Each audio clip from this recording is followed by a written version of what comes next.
This is the Son of the Law podcast.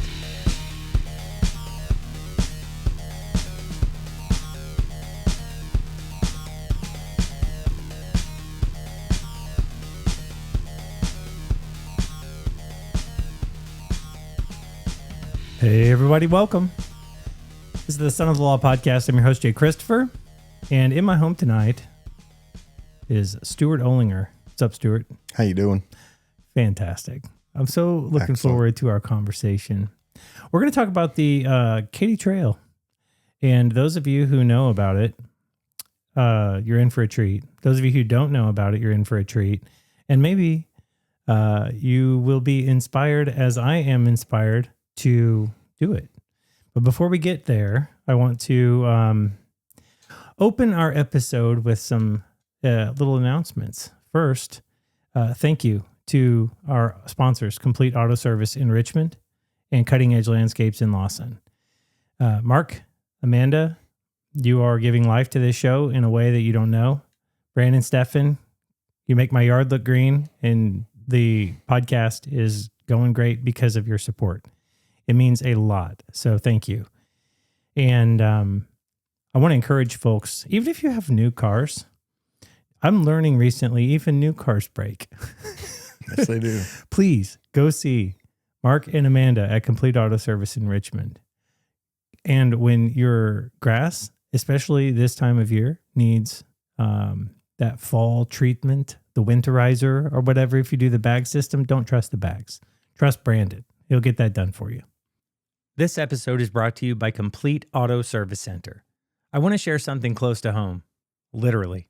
If you're anywhere near Richmond, Missouri, and your vehicle needs attention, there's a place that embodies trust and integrity. Complete Auto Service Center. I've known Mark and Amanda for years, and they make me feel like I'm part of their family. From oil changes to engine replacements, brakes to transmissions, they handle it all with professionalism and care. Their certified techs use quality parts, and they stand behind their work with a 36-month, 36,000-mile warranty. But it's more than just repairs. It's about peace of mind. It's about knowing that your vehicle is in the hands of people who value honesty and excellence. So, if you're seeking a reliable partner for your automotive needs, visit CompleteASC.com or stop by 718 Woolard Boulevard. Let them earn your trust, your business, and your friendship. Complete Auto Service Center. Complete maintenance, complete repairs, complete peace of mind. This episode is brought to you by Cutting Edge Landscapes. I've known Brandon Stefan, the owner of Cutting Edge Landscapes, for over 15 years. We've seen each other through a lot, climbed mountains together, served together, and when it came time to trust someone with my lawn, there was no question. I turned to Brandon and his team. Let me tell you, the difference after just one application was truly incredible.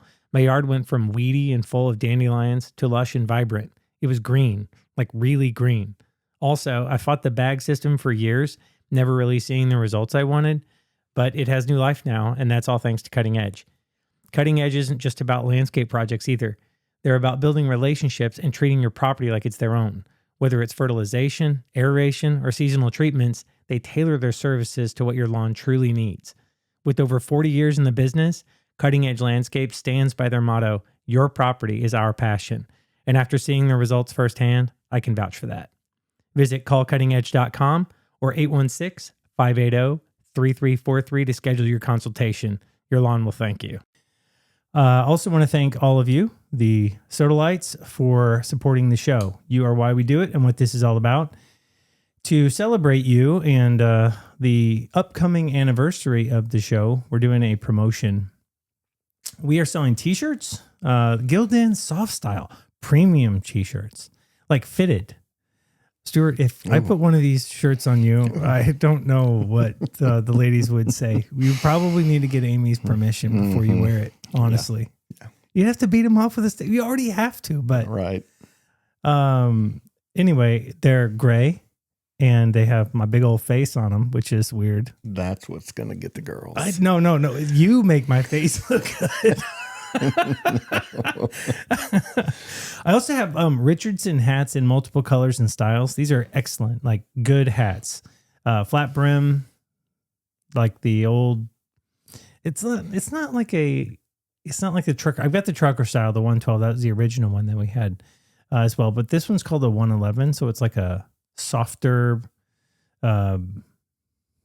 crown. And anyway, it looks good. It looks really nice on the ladies. You may be asking, how do you get it? Well, watch for social media posts or send me a message. I am available at Son of the Law Podcast at Gmail. I'm also on Instagram at Son of the Law Podcast. For t-shirts, it's 1 for $18, 2 for $35, or 3 for $50. So you get a little deal if you want to make it a family affair. Hats are $21 or 2 for $40. I also have these awesome Son of the Law stickers and some Son of the Law coasters, which are typically a guest exclusive, but I'm trying to reinvest profits in the show towards the recommendations that I've received from many of you who want to see the podcast in video format. So that's what we're trying to do here. And, you know, just from a what's in it for me perspective, these make great stocking stuffers or gifts for the super fan in your house, and also unique birthday presents. Tired of giving cash? Tired of giving an Amazon gift card? Yeah. You can give a t-shirt that's got really gonna pop. Some great swag. I know.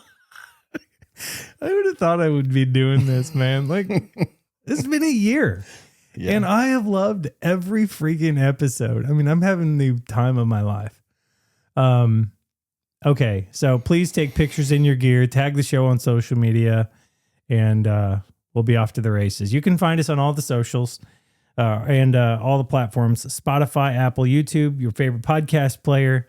We drop every other Monday at 6 a.m. so that drive to work or never miss a Monday workout can be extra special. All right, Stuart, let's get into it. You are the my Rooks partner. We did an episode together called The Rooks where we did the MR340, talked a little bit about that. You are my brother from another mother. Mm-hmm. And as we discussed, and as you know, you're one of the few that I would call to help me bury a body. Yes. Yes. Yes. No questions asked. No. Who's driving? Yep. Who's driving? So thank you for that. You also have a great appreciation for Todd Dunn and Hugh Dunn. You were one of the encouraging voices that had, you know, suggested that I talk with him, and particularly about his dad. Mm-hmm. And I'm so thankful for that recommendation. That was an excellent interview, but I enjoyed it. Yeah. Yeah. Yeah. I enjoyed it a lot. But you actually had ties to Hugh Dunn more than Todd, didn't you? Well, my brother was chief of police in Macon, so he knew Hugh pretty well. Oh, wow. My mother grew up in Macon, went to high school in Macon, and she was born and raised there. And it was probably one of his first classes. I don't know. But he taught her, and I played on Hugh Dunn Field growing up in Brookfield. We'd go over there and play football. That's awesome. So, yeah, I knew about the family and all of that, the legacy, way before I knew Todd. Yeah. Or knew of Todd. So, yeah. But then Nolan got a chance to play for Todd. He did. Here in Lawson. He, Coach Dunn, I think, retired right before Nolan hit high school, Nolan and Powell. And, I think he came back. I don't remember exactly, but he came back to help and be an assistant coach Nolan's junior year. Yeah. And he was, Nolan played linebacker and tight end, and those happened to be the positions that Coach Dunn coached. So he got him on both sides of the ball and just really, really respected and liked Coach Dunn a lot and learned a lot from him. Coach came to Nolan's graduation party, so it's not all just coaching. He follows the kids, like you said. So the kids mean something to him, and that meant something to us to see him come to our home. Yeah, to see Nolan's graduate and all that. So that's awesome. Yeah, he's a great guy. That's awesome. And I've had many people since that episode released reach out. A few that have just reached out that have specifically friend requested me on Facebook or followed the show and then hit me up through Instagram. They just say, hey, I don't know you from Adam. You probably don't know me, but I just want you to know, thank you.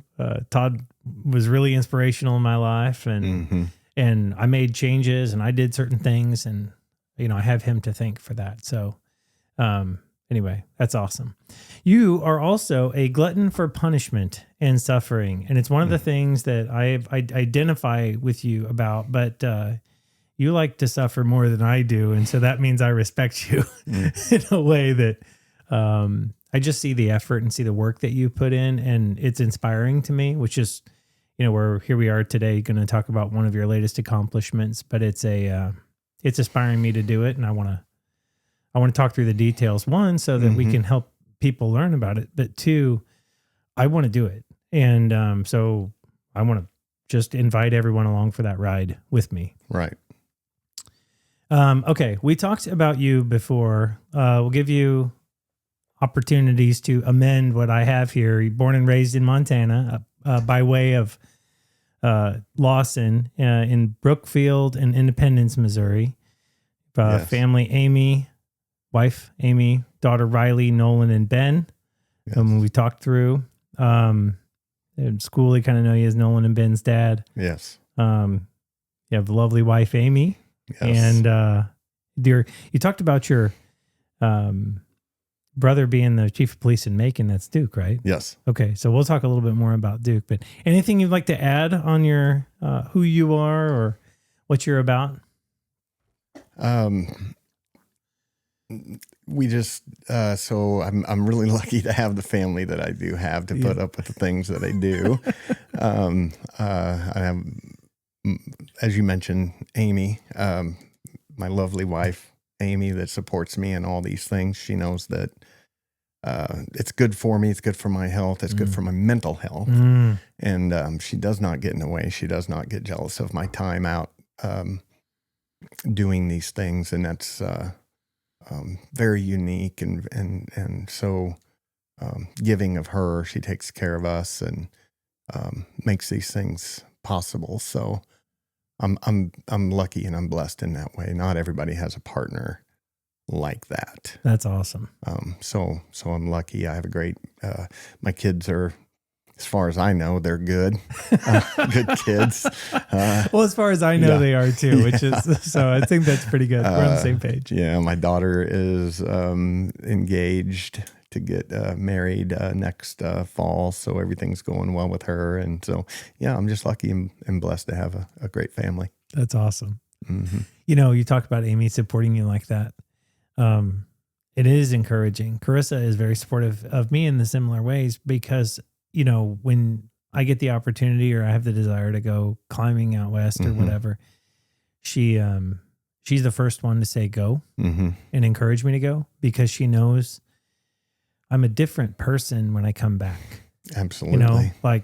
There's a itch that gets scratched when you're suffering or when you're in that environment that they're not necessarily excited to be a part of, but they know you need it. And it's like good medicine. And so you go take your medicine, babe, and come back here and I'll be here when you get back, which is awesome. Right. Yeah. We're lucky. We're both lucky. Indeed. What they endured during the MR 340 on our behalf. I know. The heat. I know. I was reflecting on that the other day, coming out of the fog and seeing them both stand there on that peninsula just waiting for us there in the rain. It was awesome. Yep. So good. It was. All right. What is something people wouldn't know or be surprised to discover about you? Yeah, I didn't know how to answer this one and I still don't really know how to answer it. And I shouldn't let people behind the curtain too much, I guess, but I'm a big fan of Antiques Roadshow. There you go. That's the only thing I could come up with that might be something that's different, but I love watching that show. There's something about that show. It's like, I wonder how much that's going to be worth. Or, oh, that's not going to be worth anything. When something comes up, they think it's priceless and it's 27 cents. That's, I think that's what I like the most. Did you ever watch Pawn Stars? A little bit. I've seen it. It's kind of like they were trying to do what they did on Pawn Stars. Or no, Pawn Stars was trying to kind of get that same feeling. But maybe. Antiques Roadshow's just got they got the corner on that market. Oh, it's so genuine too. Yeah. There's no glitz or glamour. Nothing. It's so awesome. I love that show. Yeah. Oh, so you've got a 1950s Les Paul here. That's a $30,000 guitar. Right. No way. Yeah. Yes way. Yeah. Yeah. It's a great show. So. Oh, right on. Okay, let's rapid fire here. What do your workouts look like right now? Strength training, riding, endurance rides, cycling. Starting to run again a little bit. So, yeah, that's what it looks like. Do you want to walk a marathon with me? No. I'll walk with you, but I don't know if I want to walk 26 miles. I thought you'd say yes. Well, if you really want to do it, I'll do I it. think it'd be fun. Yeah. I watched a Instagram or reel the other day. It was this guy. It was like 9 or 10 o'clock at night, and he was stretching out in the living room, and somebody kind of pulls up on him, and he goes, "What are you doing?" He goes, "I'm getting ready to go to war." And he ran all night long. Yeah. And he ran until, 6 or 7 the next morning. And then, he had run some 30 miles or something before sunrise. And I was like, that is inspiring to me. Right. Right. Let's go. Yeah, I'll walk. We can go walk somewhere. It's fine. Okay. So we'll put our shoes on right after this. Okay. Let's do it. Are you afraid of dying? No, I just, I don't want to leave things undone. Okay. That's it. There's lots to do with your family. That list is endless to see. And so I'd miss that, but yeah, preparation is want to do that. Right. No, not afraid to die. What, would you, if you could choose it, what would you want your last meal to be?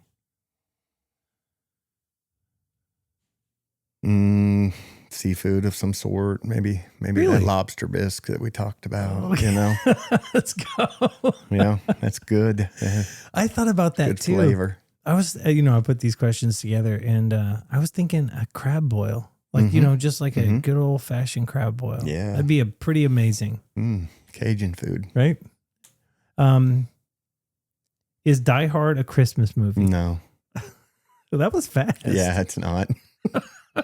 It's easy. Some people say it is. They watch it every year. We watched it with the kids and regretted that decision. Yeah. Well, it's not a Christmas themed movie. No. It takes place during Christmas. Yeah. So there's a difference. What do you call a 3-humped camel? I don't know. Do you? Well, it's pregnant is the answer, but I didn't know if you knew. No, I hadn't heard that one before. That's a good one. Are you team fold the pizza slice or do you eat it flat? Yeah, I don't know. Do you eat pizza? Not a lot, but I think if I did anything other than flat, I'd roll it. I don't know what the folding. Roll it. Yeah. I don't know why you'd Would fold you roll it. the crust in on the point or the point into the crust? Is that when you talk about rolling? The crust into the point. Yeah.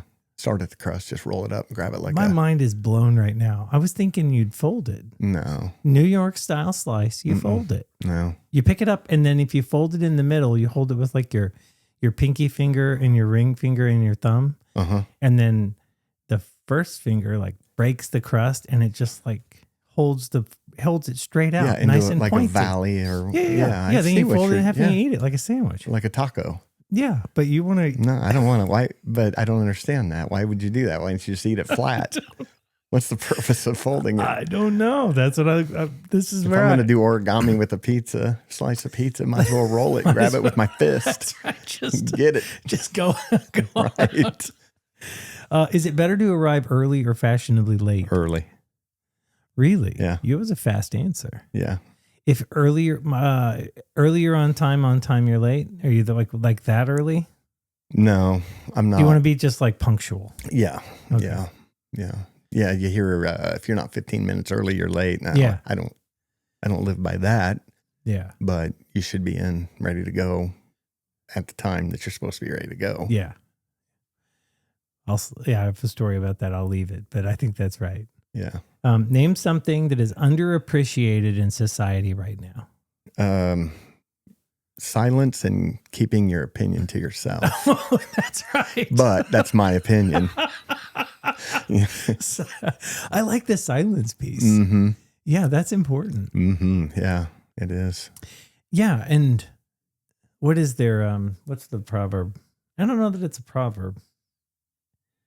What is it? It's a proverb. Like keep your mouth shut and let people, like if you keep your mouth shut, people assume you're wise. Mm. Mm-hmm. Or right? You have 2 ears and 1 mouth, so you can hear twice as much as you say. Yeah. Yeah. And there's another one like if it's better for you to keep your mouth closed and people think you're stupid than open your mouth and prove it. Right. Yeah, that's a good one as well. I love it. All right. We're going to talk about the Katy Trail today. And as we talked through that a little bit, Stuart recently rode the entire Katy Trail from start to finish with his brother Duke. He completed the effort on his 52nd birthday and 53rd birthday. My 53rd birthday, yes. Where did I miss a year? I thought it was 52. It's all right. How did I not know that? And I don't know. It's okay, though. Okay. I thought it was 50. I thought you were originally going to do it on your 50th birthday. And then you did it the next year. You tried it on your 51st birthday. Mm-hmm. And then this year was your 52. That's where I got the 2. Probably. Okay. So it's 53rd birthday. My 53rd birthday, yes. So did you try it initially on your 51st? Mm-mm. I've only tried it twice now. Okay. Yeah. Well, here we are. Yeah. Now time we know. Flies. It's one year. And what's 1 year between friends? What is it? Well, I've always wanted to do this. And I want to say, I want this episode to encourage people to go do hard things. Like really go do them. Go do big things. Test your limits, things that build character. Mm-hmm. And in that process, you build these unforgettable memories. And so let this episode inspire you. And if there's something that you've been thinking about doing, do it. Don't wait for the New Year's resolution. Don't wait for, being 50. Yeah. Do it Okay. At 49 or 53. Yeah. Yeah. Just do it. Yeah. Yeah. You're not getting any younger, figure it out, make a way to do it and go do it. Okay. So let's maybe jump in here a little bit. We say the Katy Trail. Some people know what that is. They're excited about it. Other people have no idea what it is. Right. I've got like a summary here, but before I read that, I'll just use it to kind of inform our conversation. I'll ask you, what is it? What is the Katy Trail? So it is a trail. It's a rails to trails trail here in Missouri. They're all over the country. They're not just in Missouri. They're in other states as well. And they're old abandoned railroad rails that they take the rails up and they smooth it out, fix some bridges, put some gravel down, and then they maintain it as a state park. So it's the Katy Trail is the biggest one here in Missouri, and it goes from Clinton to Mockins, over by St. Louis, just on the other side of St. Charles. Okay. So and there's a couple others here in Missouri as well, but that's the big one. That's the longest one. Yeah. Yeah. Well, nice job. Did you say the distance? I did not. No, it's about 239 miles. 239 miles, crushed limestone. Mm-hmm. It is the longest Rails to Trail project in the country. Yeah. Had you heard that? I knew it was the state. I didn't know it was the same one for the country. I think I had heard that. It's a gem. Yeah. Yeah. Other fun facts here. Popular for horseback riding as well. It runs from Mockins to Clinton, following much of the Missouri River and the Lewis and Clark Historic Trail. Yes. Trails known for scenic views, river bluffs, farmland, small towns, and car-free, largely flat surface suitable for both serious and casual users. That's your experience, yeah? Yes, it is. So can you maybe take us back to the beginning? What made you want to do this? What made you want to ride the entire thing in the first place? Just a bucket list, but I kind of got the idea. I'd seen the Katy Trail and I saw that it followed, and this has probably been 10 or 12 years ago. And I saw that it followed the Missouri River, and I thought, man, that'd be fun to float, once you hit like retirement or had some time on, long vacation or something, float to St. Charles and then get on the trail and ride back, do the whole thing, camp out, just unplug. Round trip. Yeah. That was where the original idea came up 10 or 12 years ago.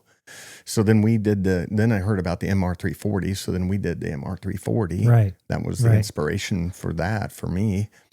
And then, so then the missing link for me to finish, was to do the trail. So, just in my quest to get in better shape, be healthier, physically, mentally, I got a gravel bike, and just started riding a lot and tried to get in shape and then, tried to ride the trail and it's just been a work in progress. I mean, not a huge amount of work in progress, but it's taken a little time to get there. Right. So I don't know if we'll come back to it or not. So I was just going to ask him while I've got the questions. What is a gravel bike? Because I think most people around here are really familiar with the road bikes, and they're familiar with like a mountain bike. Mm-hmm. It's basically if a mountain bike and a road bike had a baby.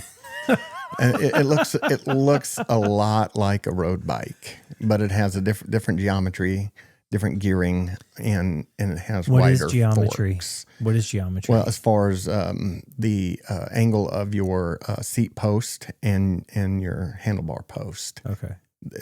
That geometry is different. You're set more straight up.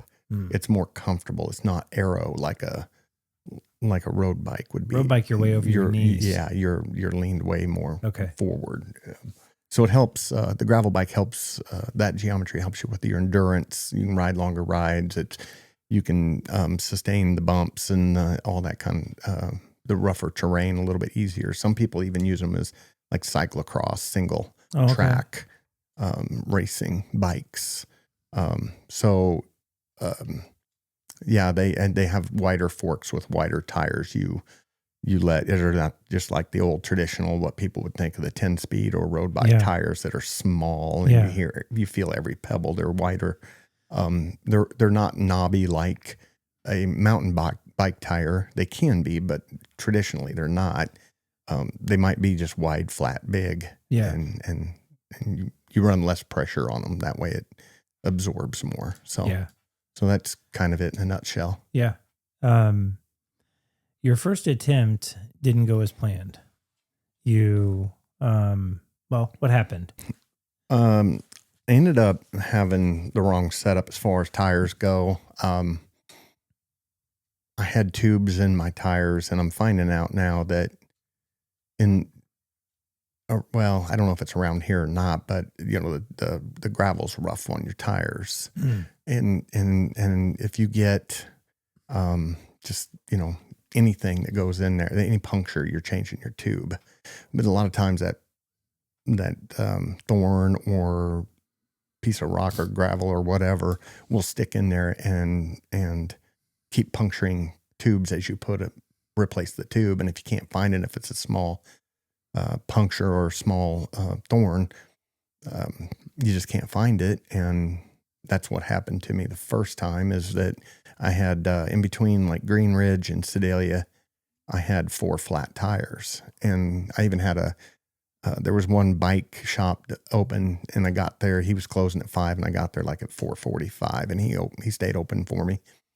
And he looked through it, and we both looked through the tire, and he put a new tube in it, and I bought another tube, and then went to the lodging and the tire went flat again on me. So I just pulled the plug because that was on a Saturday night. Yeah. I wasn't going to get any more. So I pulled the plug on it right then. So Yeah. I made it 70 miles last year. Yeah. And that, I don't know, that's heartbreaking. Knowing how you train for things, Mm-hmm. knowing how you prepare for things, right? That was not in your, that was not in your plan. No. Right. No. So you decided, I'm going to figure this out. What adjustments did you make? What I did was I went tubeless and had the tires had slime. It's basically slime. It's a puncture. I don't. Everybody probably knows what I'm talking about, but it's just a liquid, a semi-solid type of liquid that they put inside. It's gooey, and if you get a poke through there, it seals it. And I also got some. There are these foam inserts put in there. It's kind of a run flat type of thing. So even if I did have a flat, even if it was a big one, I could still make it somewhere to get it fixed. Get it repaired. Yeah. So, and then I changed up the days of the week that I wanted to go on, because that way there's great maps on Katy. I think it's Katy Trail .com or .org. I'm sorry that I didn't look that up. I know that site like the back of my hand. Yeah. Yeah, it's easy. I've actually ahead of this episode, and again, I'm inspired to do it. You type in Katy Trail to the Google Webs, and it pulls it right up, and it gives you all kinds of information. Planner, mileage charts. What's at every stop. And so Facebook's got a great rider group. It does. Yeah, with a lot of great suggestions. Yeah. So I just kind of changed up the strategy on my tires. And then, I had a bike mechanic look at it, spent about $40, just have somebody else take another look at it. Give yourself some peace of mind. Right. And oil it up, clean it up. And then, you went. That's what we did. Right on. Yep. So did your mindset the same? Were you different? Were you just trying to finish it this time, or just enjoy the ride? No, I know you did several pretty tough gravel rides before, trying to get yourself really mentally and physically prepared. So this wasn't just like a float trip down the river, as you were talking about before. You had something you weren't trying to accomplish. Right. Yeah. I was set to get it done this time. With the 340, we had to pull out halfway the first time because of the rain and the flood and whatever, and the storm. And so I don't know, maybe it seems like I have to do everything twice, but this time, no, I was determined to get it done regardless. And that's why we started on a Thursday, and we had a 3-day trip planned. And that way we had even the cushion if I needed to find a bike repair place, even on a Saturday, I could get that, and then maybe spend one more day out there and then finish it on Sunday. We had a cushion day. Yeah. So that's a great idea. So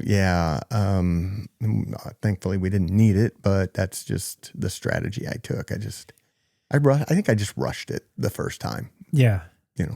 Well, and you say you rushed it. I think it's encouraging to hear that stuff can go wrong though, and you can come back and fix it and then go back more prepared.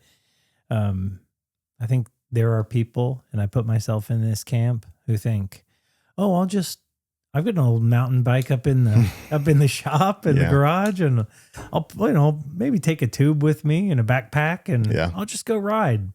It is not that easy, and it's not. That's really a planning to fail sort of situation if you're not careful. I bet there's people that have done it though, just have kind of lucked out and didn't have any issues whatsoever. All, stars were aligned for them and they probably did it, but not the way I would want to do it. Well, and two, there are 30 pull-offs, and that sounds like a lot, but it's 30 pull-offs when you're 25 miles between pull-offs. If you have a situation halfway through one of those, you're literally on foot for 15 miles trying to figure that sucker out, and that's no good. There's a element of being isolated out there a little bit. Not too bad, but I don't want to scare anybody because there's a lot of houses. Yeah. But yeah, there's, and you don't, like, and I'm sure we'll talk about it, but like food, you don't think much about it that, all these towns, they say these towns have food. If you look at the trip planner and it says, such and such has a Casey's. Well, the Casey's might be 6 or 7 miles off the trail. Yeah. Yes, it does have a Casey's, and you can, so that turns into a 12-mile round trip. Yeah. To go get your lunch, so you're Which fueling. is a long time. Yeah, you're fueling just to get your fuel, Yeah. to just to make that off trail trek. Yeah. That's no good. No.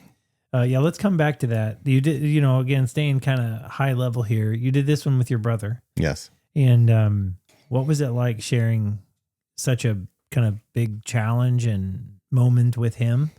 And any memorable kind of moments between the two of you guys out there?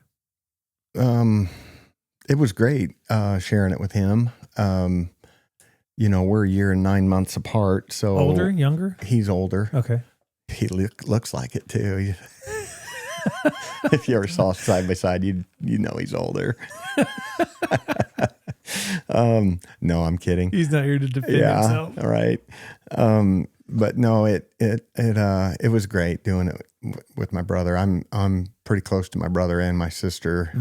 And so if she listens to this, I was telling her son that I need to figure out something for her and I to go do as well, to share that experience, like what I just did with my brother. So I'm not just thinking of him, but so he and I were close. We played baseball, football, everything together, lived in the same room all the way till he left the house.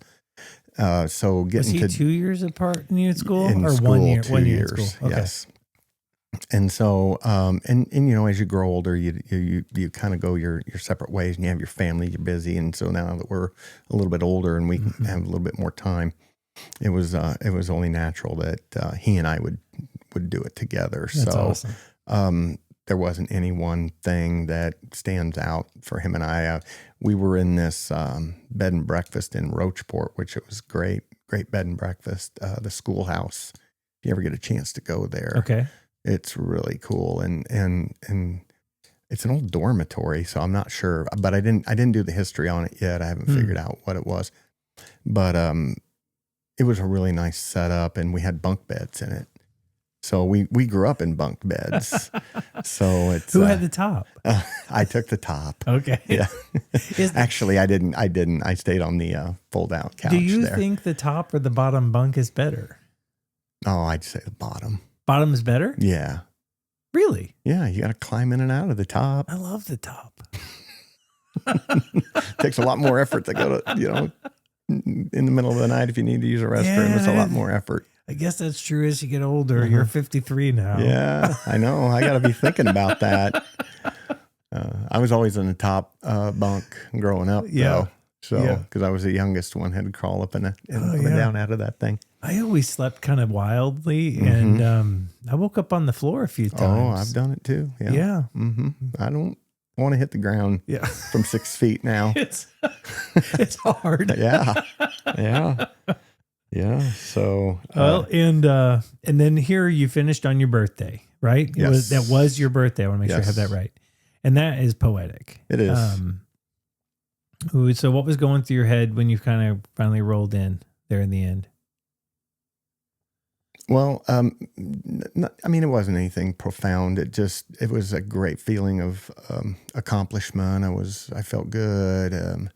I've always thought that, like in preparation, I've always wanted to be in good enough shape to where when I crossed the finish line or whatever it was I was doing, I know that I've prepared if I want to sign up for something else right then.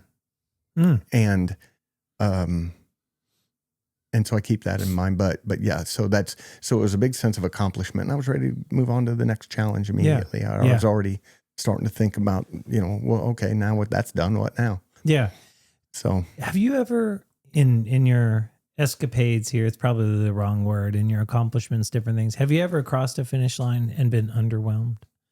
Or you you work so hard, right? We go through this suffering conversation, and the joy and the pain and the preparation and the readiness that takes to get to the finish line.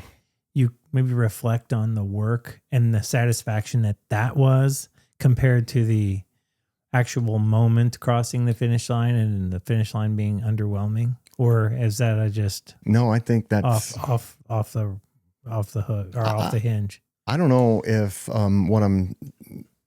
what I feel is exactly what you're asking, but I think they're all underwhelming. Really? Yeah.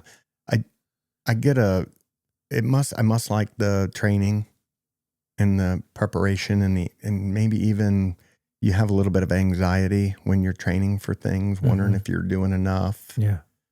And so there's a lot of emotion kind of gone into a lot of that sort of thing. And then so once you finish it, you're hoping, you're thinking that there's going to be reporters there or something.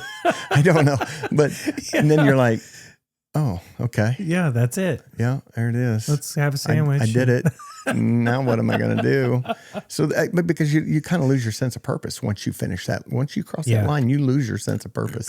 Yeah. And I've read a lot of stuff. There's a lot of people out there that suffer from post-race depression. Really? That take like triathlons serious. They suffer from post-race depression, not knowing what to do next. That's interesting. So, yeah, I can imagine that's being a challenge. You spend all this time. I mean, it's you go out and ride 100 miles. I mean, that's 6, 8, 10 hours on a bike, and you're not just doing it for a weekend. Right. I mean, this is your lifestyle, right? And so, yeah, when your lifestyle has to change that dramatically, that's tough. Yeah, you feel a little lost. You don't know what to do. Yeah. So. Okay, let's jump right in, talk preparation and planning. What kind of training did you actually do? How did you get your body ready to handle kind of back-to-back long days in the saddle? Just started doing a lot of rides. I have a trainer. I think I have a trainer at home. It's a smart trainer. So, and I have a bike that sits on it. A real bike? Yes, a real bike. It's not like an exercise Aerodyne bike. Or no, it's a real bike. And you can put different workouts on it. Hill climbs, endurance, sweet spot, all those different types of rides. So I would do those throughout the week when it's busy. And then I'd do probably 3 during the week. And I was also doing a lot of high rep strength training, trying to build core. Okay, because of sitting on the saddle for that long, leaning over. You better have pretty strong core. Yeah, ready to go. Yeah, especially your lower back. Maybe I'm just winging it here. Yeah. I've ridden for an hour or two here and there, and it seems like my lower back, like right above my tailbone, just hurts. Yeah. It's there's a spot there that gets tired. Excuse me. And then on normally what I would do is like after church on Sunday, I'd go do my long rides. Okay. And they started out, and it was pretty hot when I was starting out getting ready for this. I don't know, June or something like that. Started out about 30 miles on the gravel roads, which around here, that's no joke. No. And I'm only saying that as a lot of people, when you think about gravel roads or gravel riding, like the Katy Trail's flat and it's gravel. Flint Hills, there's a big race out there. It's fairly flat. Yeah. Northern Missouri is not flat, and then there's a lot of hills. So you really get a great workout. And I don't know, maybe you're going to ask about it later, but it's a great workout. The elevation change, and you don't see cars really very often on the gravel road. You really don't. Yeah. It's much safer. I don't like riding on pavement. I think it's fairly dangerous, or it could be. With the cars, yes. Or just your abilities? Cars not paying attention and just, different things. So, and you can normally hear cars coming on gravel. Yeah. So it's not a surprise like it is sometimes on pavement. Yeah. Anyway, you get a lot of different, you can find long straight shots on the gravel roads, but mostly it's up and down, and you get great workouts. So 30, I don't know, I'm just pulling this out, but 30 miles on a gravel road might be 45 miles on flat. Equivalent. About the equivalent. Yeah. So it's a great way to work out and get You're ready. using words like great and awesome workout and everything. And all I can think is that sounds horrible. I mean, really, that sounds dusty and hot, and it sounds like your bike would be beating all over the place. And, and it sounds like torture. I mean, and I'm just, shooting you straight on what I'm thinking. Yeah. It amazes me that is a, quote unquote, great workout. Well, yeah, but I mean, it's solitude, it's silence if you want it. I listen to music and might listen to an audiobook or your podcast or whatever, Right. and you're out there on your own and you can stop, sit down in the grass, eat something, drink something. Yeah, I like that. And we'll talk about that a little bit with your actual ride, but there's no, you can train for speed, you can train for whatever, but there's really no comparison or no second substitute for just time on the bike. And you got to go a long ways, and you got to go, you got to spend time to really kind of develop those muscles. And it does take cycling takes time to get into shape. It's not like running. You can run for 2 hours and really feel like you got a lot of work done. Yeah. But when it comes to cycling, to kind of get that equivalent, you're at 6 hours at least, and that takes a long time. It does. A long time away from your family and all that. Yeah. It's a commitment. Yeah. Absolutely. Yeah. Let's see. So was this a fully self-supported ride, or did you have any support crew or people meeting you along the way? I think when we were initially talking, you were talking about maybe having a camper position in different places and having somebody kind of assist you. I don't think you went that way this time, did you? No, we didn't. We stopped at bed and breakfast, but no, we packed our own food, packed light, had the rack and the panniers on the back, and I carried 4 full water bottles at all times, and you fill up every time you go past any kind of water. Even if you only have one empty bottle, you fill it up. Yeah. Just stop, because you never know when the next one's coming. You just don't. It was completely self-supported. We got dropped off and we got picked up, and that was it. And kind of fended for ourselves. Yeah. Fend for ourselves. Yeah. 240 miles later. Yeah. It's crazy. It's not like as remote as the 340. Right. But there was, stretches where you're on your own. Yeah. Let's see. How did you divide the distance over 3 days? You leave on Thursday, 240 divided by 3, whatever mileage that is. Did you do the same amount of miles every day, or? No. You kind of have to set it up. I feel you have to set it up by logistics or using, where you're going to stay.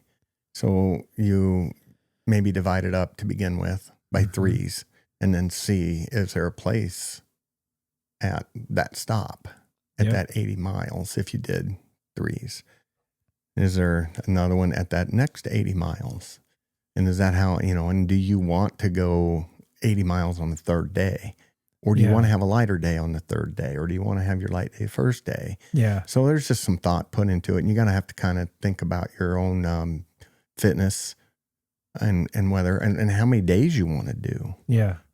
So we just picked Rocheport from Clinton. It was 87 miles the first day. All right. And Rocheport's a beautiful it's great. Place.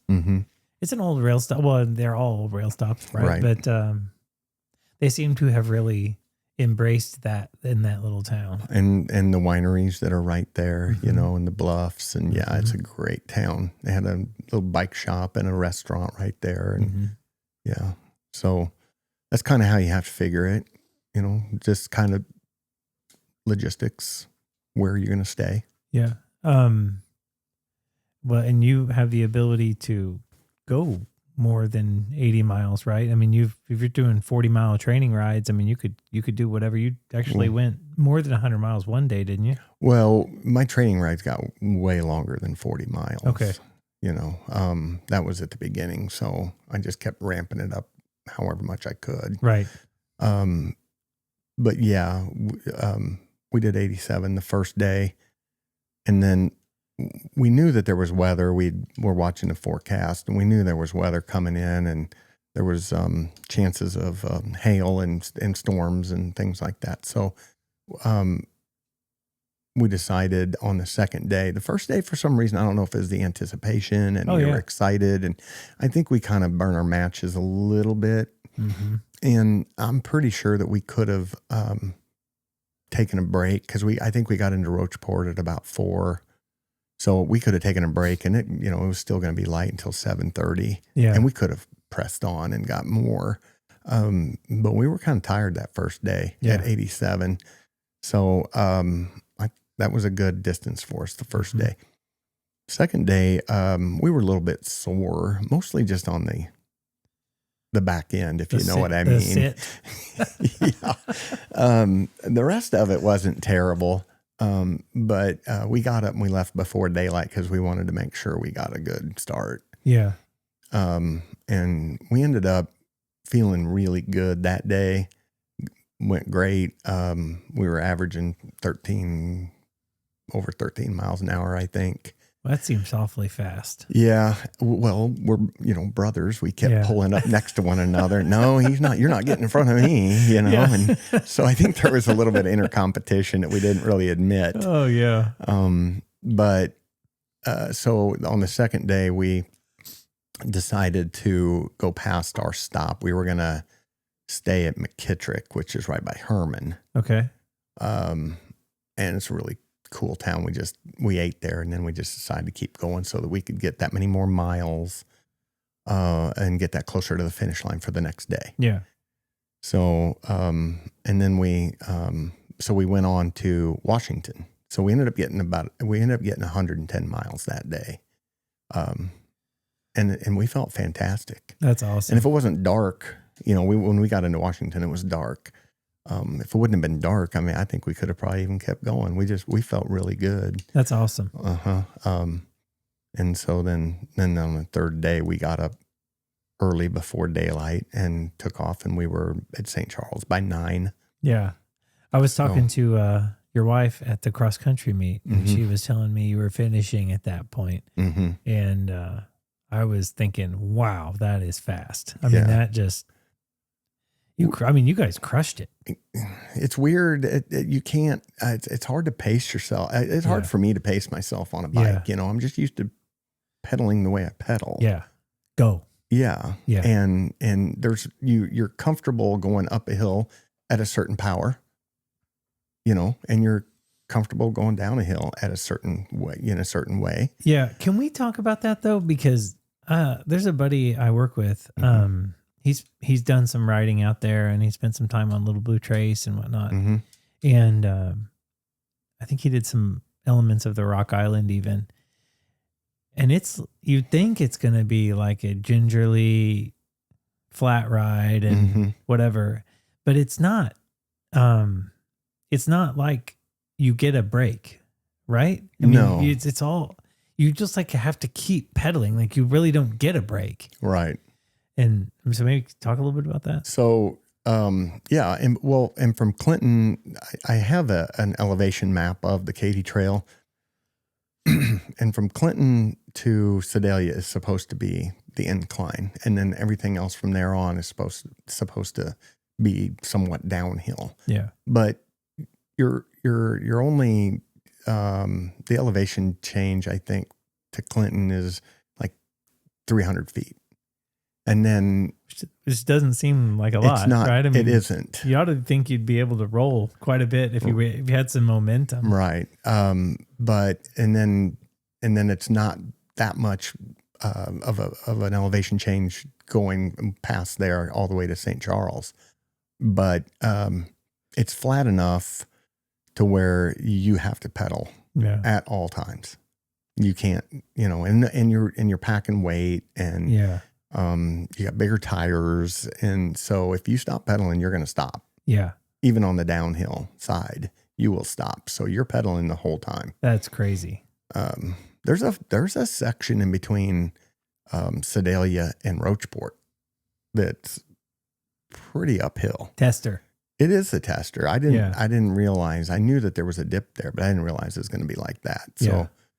So it that one was kind of tough, but for the most part, it was a pretty flat trail. Yeah. Mm-hmm. So I mean, you talk about the tester there. I mean, I'm a big fan of the dramatic self-discipline and the opportunities to meet yourself out there on the trail and see, is this the end of me, or is there more in this man? Did you ever kind of feel like, I can't do this, and or was that just your brother pushing you and you guys working through that, or you always knew you could do it? I think you've kind of talked through that a little bit, but was it harder than you thought it was going to be? I mean, a century ride is a big deal in the cycling community. Well, I've ridden pretty regularly for about 7 years now. And I've never, up until I started training for this, I hadn't done a century. Really? Yeah, I just never really had a reason to. And then, but no, in answer to your question, no, there wasn't really ever a time where I thought I wasn't going to do it. Yeah, it's grueling, but it's very attainaable. Well, and that's a testament to the preparation too. It is, right? Yeah. I mean, you were ready for it. If you just, and I'll ask some questions later about, just the Joe Schmo who decides he wants to go try to do it, or she tries Jill Schmo who decides she wants to go try and do it. Is that even possible? Right. Let's see. On the flip side, though, were there any kind of wow moments, places on the trail that just kind of took your breath away, how beautiful they were? The hill, so from Clinton to Sedalia, it's kind of like a lot of crops. Okay. Farm. Yeah, it's area. A lot of farms.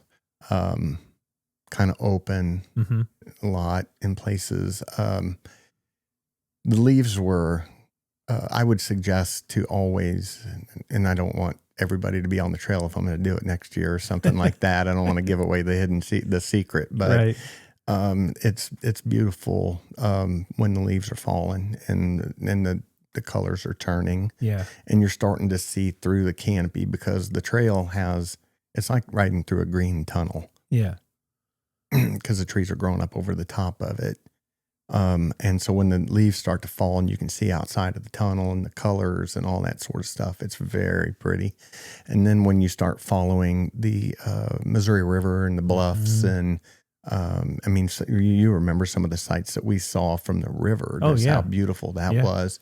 So, I mean, it's kind of the same way, but just from the land. And you're up close to the bluffs at that time. You see the river, you see the bluffs. It's just, it's really pretty.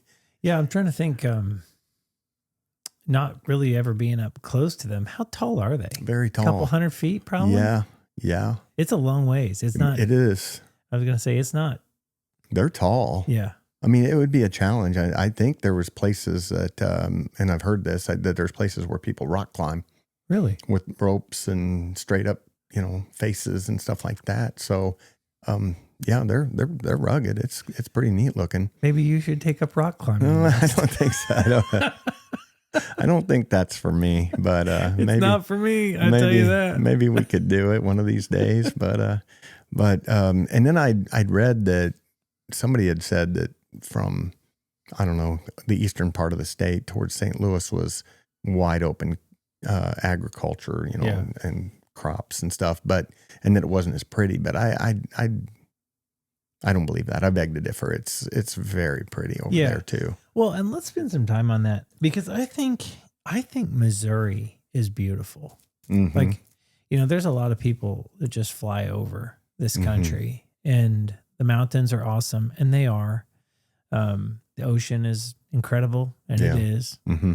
But you can't overlook, or I'd say you'd be foolish to overlook Yeah. the Midwest hills and plains and the rolling, deciduous forest, right? I mean, Right. these big, broad, earthy rivers, Mm-hmm. muddy rivers. Right. It's special. And the wildlife. Yeah. We have an abundance of wildlife. Just teeming with flora and fauna, yes. if you will. Yeah. I think that we sell it. Missouri is sold short for sure. Yeah. I mean, it is a beautiful place. If you from the highways, the billboards, the cities, the things like that, the litter and trash. It doesn't look very good. Yeah. But when you get off the beaten path, anywhere in Missouri that I've been, yep. In the south, you have the Ozarks. In the north, you have the rolling hills. You have the river in the middle. And anywhere in Missouri, if you get off the beaten path and you just open your eyes and you take, and you kind of relax and spend a moment, you're going to see a lot of pretty scenery. Yeah. And so, we learned that on the 340 when we did that, and then the Katy Trail. And when I'm out on the bike on the gravel, just the wildlife and the cattle and the way they look at you when you're on a bike. It's sure. I mean, everything is it's awesome. It's awesome. It's awesome. It really is. I can't, and I grew up in Montana. So, I mean, if I've seen some sights. Yeah. So I've seen some pretty sights, but Missouri is very pretty. Yeah. Well, thank you. I mean, that to me it's a pastoral landscape often for me, whether or not I'm just driving and the sun's going down and the windows are open and I got the right music on and everything like that. I mean, it's just that landscape speaks to me. Yes. But just time outside anywhere really, but it's like you said, Missouri's been sold short. So I'm glad we could talk through that a little bit. Yeah. Yeah. We talked about the weather. You guys really stayed ahead of it. It didn't sound like you got rained on, but you were worried about it coming. And so that was another form of motivation. Helped get you to your Century ride. Don't really have anything else there you want to talk through? No, we finished about an hour before the rain hit St. Louis. So, brilliant. Yeah. Was somebody waiting on you when you got there? They were on their way. They were watching us. So nice. On their way. Okay. So let's compare the 340 and this bike experience. You've done the 340, entirely different kind of endurance challenge naturally than Missouri River. How would one compare the two? Physically, mentally, maybe even spiritually? Like where are the similarities? Where are the differences? I've thought a lot about that. So the 340 is its own challenge because of the time of year that it is. Yeah. The heat. You're just sitting there. You're just sitting there in a boat. Completely exposed, rain. Dressed from head to toe, no skin, uncovered. I mean, it is so hot. And and you can't get away from it, and it's kind of boring. I mean, it's pretty and it's a challenge and it's all that, but it the scenery doesn't change very fast. So there's times where it's just like monotonous. So it is physical, but I think the 340 is more mental. Just how much can you endure of discomfort? Yeah. But the Katy is a little different because you're focusing on where you're going because you're going to fall over if you don't. Yeah. There's a lot of landmines. They take really good care of that trail, but there's walnuts and limbs and things like that you need to watch out for. Yeah. Curves, corners, hills. So you're constantly looking. You're looking at your equipment too, and I think that if you put a time limit on it and did a Katy Trail at the end of July, in that heat, they would compare. Yeah. physically, I think the Katy Trail might be a little bit more of a challenge. Just, I don't know how to explain it exactly. Yes, we were beat and tired and hurt and sore and everything from the MR 340, but it was a different. Yeah, it's different. It was almost more miserable, but So, as far as different type of suffering. yeah, well, and it was a little bit worse to kind of suffering, but you're using more strength and cardio and that kind of thing on the bike. Yeah. Yeah. So MR 340 probably mentally. And then if you can do the trail, you can take, they have BAM Bike Across Missouri. Yeah. And I think they take 5 days and it's fully supported. Just to do the 340? No, the Katy Or just Trail. to do the Katy? Yeah. Oh, wow. Yeah. And it's fully supported. They pull food and they have lunch for you and all that kind of stuff. So That sounds like fun. there's ways of making, and they have bed and breakfast at, every night. And so there's ways of doing that one, doing it slower. And you're not doing that with the MR 340. So it's, I don't know which one, if it was on repeat and that was your own personal, I don't know which one. Well, 340 be worse. Well, and as we've talked through the, it's not so much about the competition as so much as it is the preparation and the endurance and the readiness and, all the work that leads up to the thing, sleep deprivation is also the 340. That was real. Yeah. Yeah. So heat, sleep deprivation. And here, and like you said, without the time limit, you really are subjecting yourself to whatever challenge you want. So you want to go hard? Go hard. Right. I sold a bike. I fancied myself getting into mountain biking. And I bought a bike and didn't ride it very much and wound up selling it to a kid here locally. And when he picked it up, he had another bike in his car. And I'm like, what is that? And he's like, that's my other bike. He said, I'm getting ready to do the Katy Trail. And he did it in 24 hours. Yeah. He just said, I'm going to start it and I'm not stopping until I get to the end. Right. And that was crazy. Right. So, I mean, here we are talking about how you could take 3 days, you could take 5 days, right. Or, some people take sections at a time. You don't even need to do the entire thing. Sure. And this kid was just full of something. Yeah. He's full of something. Just decided he was going to go after it. So, right. Yeah, I've read about those guys doing that stuff. Yeah. Yeah.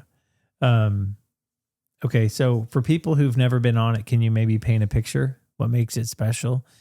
I'm trying to think, like, describe it maybe, talk about limestone. How wide is the path? Talk about the big canopy of trees and stuff like that. But I mean, like, what's the expectation? Is it? And there's places where they still have the old railroad signals, still, signs and whatnot, mounted to the side of the trail. There's yes, it is like a canopied type of tunnel of trees. In the summertime when I ride it, it can get kind of warm in there because there's not a lot of airflow. Oh, right. Yeah. So that can be a challenge, but it's very flat. The state does a fantastic job keeping it flat. And there's very, very few ruts that we ran across. So, it's limestone, chat type of gravel. I don't really know how else to describe it. Yeah. I mean, it's picturesque. It's, there's cattle on both sides a lot. There's crops, there's creeks, there's old towns that have just kind of dried up, abandoned. River towns. Yeah. Abandoned. You can see abandoned houses that have been sitting there for 50 years. So it's beautiful. I don't know how to. You go out to Colorado or whatever, and you climb and you hike some of those trails. There's a community of people who are hiking and climbing, and you see them on the trail, and you say hey, and I love those 2 to 3 minute conversations where you kind of see where people are from, and Right. all that. I love that. Right. Do you have that sort of experience on the trail? Yeah. Was there a lot of people on it when you were on it? No, Like, how there many wasn't. people you see? You'd see maybe 1 or 2 an hour, Okay. especially during the week. Going Now, the same way? no, Okay. not necessarily. That's the only time I saw them actually, is that they just come in the opposite way. Yeah. Saturday over towards St. Louis, I don't know if it's more of a cycling community over there or not, but there was a lot of people out. Mm-hmm. So during the week, there wasn't very many people. Pretty quiet. But when we did stop, a lot of times we'd run into people at the train depots, and yeah, they were all full of conversations and, how far are you going and good luck and Right. you need anything. And so it's a good community Right. for sure. Right. Well, I've learned a lot just being on the Facebook page and seeing how people talk about it. You were talking about walnuts. There was this, I don't know, there was this one thread where everybody was talking about the walnuts in this one section. And, Right. One guy actually fell and hurt himself pretty bad, actually. And, so. Yeah, it'll make your tires slip out from underneath of you if you're not careful. But you can't miss them. Right. You'd spend all day weaving. Oh, you just got to go for it. You just, you try, but you don't spend that much time trying to miss them. Yep. Send it. So, okay. So before we start into my little research project of what I could do to maybe try to this myself or encourage somebody else to get into it and what they'd need, anything about your experience that you wanted to talk through that we haven't covered? No, I don't think so. I mean, I think we've. Okay. So somebody who's listening who thinks I could do that, what's the minimum prep you think they need? Physically, medically, logistically, how would they be successful? Well, there was people there that were doing it on electric bikes also. There's an interesting question. Are you really doing it? That's assisted. Is it? I mean, you're out there, but you can go so much further. They've got 50 miles ranges unpedaling. Right. Unpedaling without pedaling. I'm so frustrated about somebody really gets you, doesn't it? riding a moped that I am, I'm like, come on, if we're going to do this, let's do it right. But that does at the same time provide an opportunity for somebody who may not be able to do that to go the distance and have a similar experience. So I'm not hating.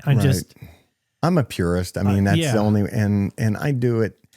I do it for the scenery and I do it for the fitness and I do it, I think everybody needs to do hard things. Yeah. Yeah. We need it. Completely agree. And so, I mean, I do enjoy the suffering. I do. But if you're getting out there and you're pedaling half the time, and you're just experiencing, maybe it drums, maybe they tell somebody about it and then somebody donates money to the trail. So I don't mind it. I don't care. I actually saw a couple that was on a tandem electric bicycle. Wow. Yeah. I didn't even know they existed. That thing, it looked expensive. Yeah.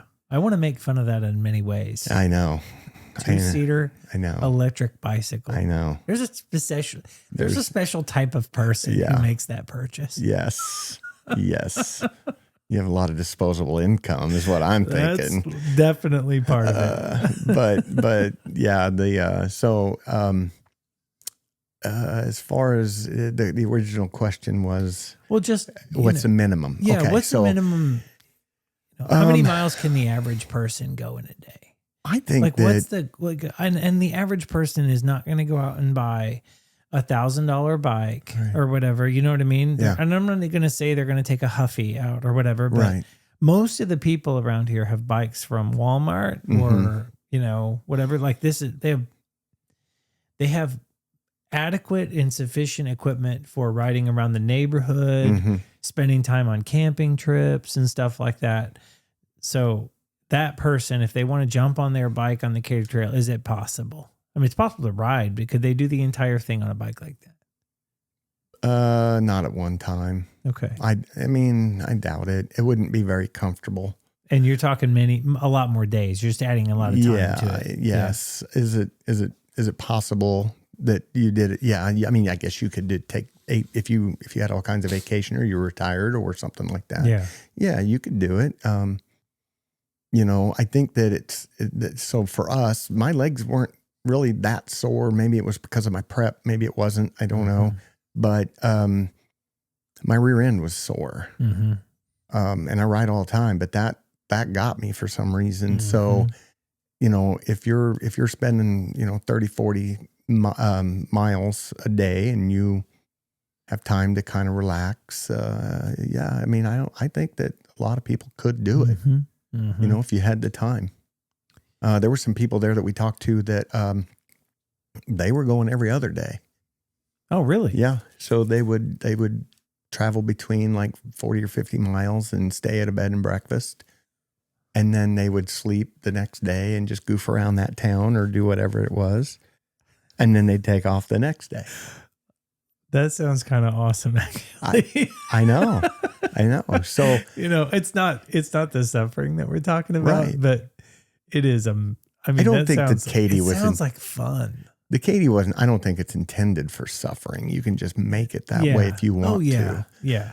So, and there's a lot of people that walk and do and run and whatever else. It's just a great place for recreation. And like, I can't say it enough that it is so pretty. So if you can get out and do it, if you have the time and you have a low, end bike, and you can do 30 miles and honestly, I don't think 30 miles is really on flat is too out of range for just about anybody. Okay. So a lot of people will say, "Oh, no way." Yeah. But it's not. You were talking about the comparison between time in the boat and time on the bike. Mm-hmm. I know there's a comparison out there of time running and time on a bike, like what the ratio is per 1 mile on a bike is like 6 miles in the on a 1 mile. 6 miles on a bike is like 1 mile running or something like that. So it's significant. I think it's 150 miles on a bike as a marathon. Oh, okay. I think that's what it is. Okay. I Googled it one time. So a 6-to-1 ratio ish. Something like that. Yeah. I Googled it one time and there was numbers that were all over the place. That's kind of what I figured it was. And I think that's probably about what it is. Yeah. So, yeah. The minimum prep is what it is. Like, you've really got to say, I'm going to do this and then go into it fully ready for that you say you're going to go do. I would plan the days first. Yeah. Yeah. How long you wanted to take on it. Maybe do some research, talk to some people, have somebody help you say, yeah, you can do 30 miles, and then kind of plan out your where you're stopping. Yeah. And then get on and start training. Yeah. And just make sure that you can do a 30-mile day. Yeah. Because you do that for 5 weeks or 6 weeks or something like that, and you're putting on miles, and then I think that there's a lot of people overlook the tapering part. You've done a marathon. Tapering? Yeah. I don't know if you ever tapered. I don't know what that means. So let's go with no. Well, like getting ready for a long race or something like that, you're building miles and you're doing, a lot of times it's like if you have 4 months to get ready, your first week of that month is a little less and you build up. Yeah. And then the first week of the next month is a little less than the last week of the month prior. Yeah. And then you build up. Yeah. Yes. And then you just keep stacking. Yeah. Well, when you get to the end, like a week before the race, you lay off. You don't stop.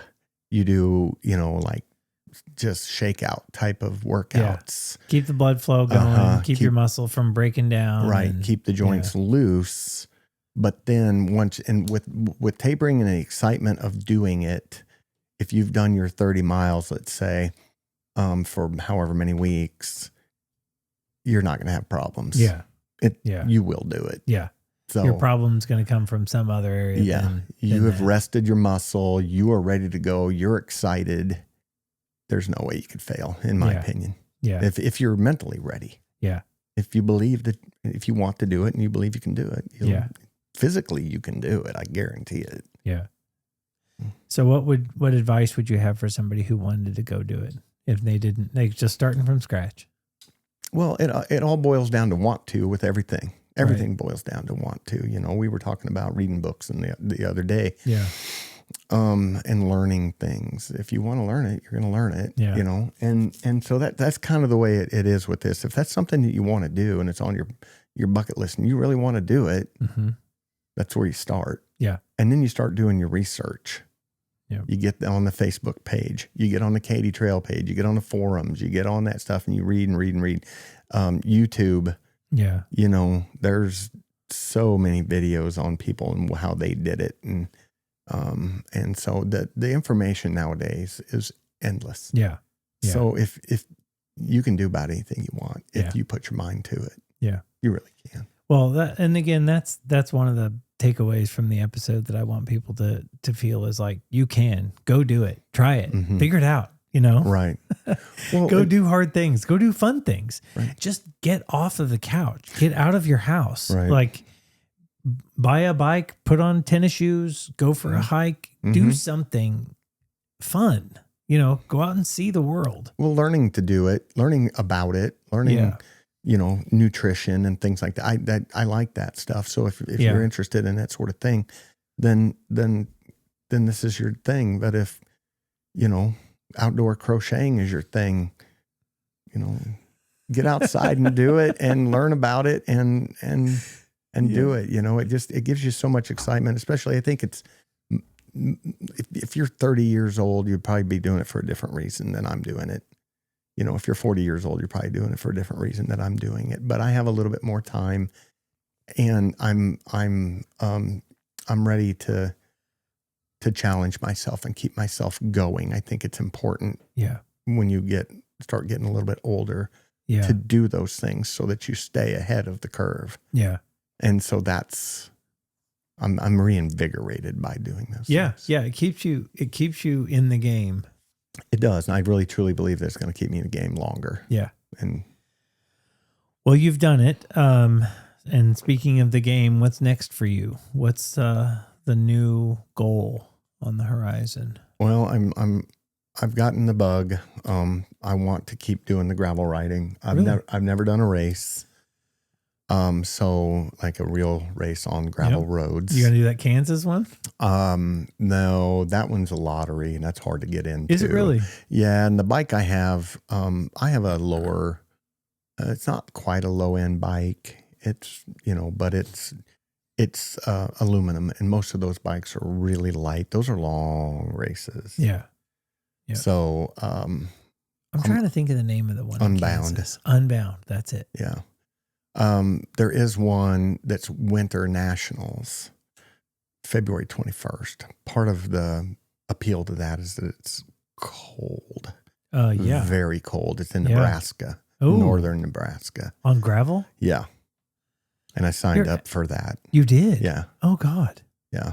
I was getting ready to say that sounds horrible and discourage you from doing it. And then you said you did it. And now I don't know what to say. Yeah. I don't know what to say either. How far is it? It's 100 miles. So one day of suck. Mm-hmm. And if there's snow on the ground, what do? You go. We race. How? Do you have to put chains on your tires? Or no. like I mean, spikes? I guess if it's 2 feet deep, you're not doing it. But they said it's rain or shine. I'm doing it. I think last year, I don't remember what it was, but there was one year that it was like 15 degrees. February 21st. Uh-huh. That's President's Day. Is it? Yeah. Oh, I guess maybe I can't do it. It's That's awesome. The 20th is my wife's birthday. Is it? Yeah. Well, I'll do it in honor of Carissa. Thank you. Yeah.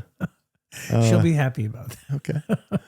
And then my brother and I are looking for some other races, and we're kind of getting into it, Are you done with the triathlon world? Not done, but you're ready the for long distance running is affecting me. Okay. We've got some rough Knees, knees, backs. Yeah. Yeah.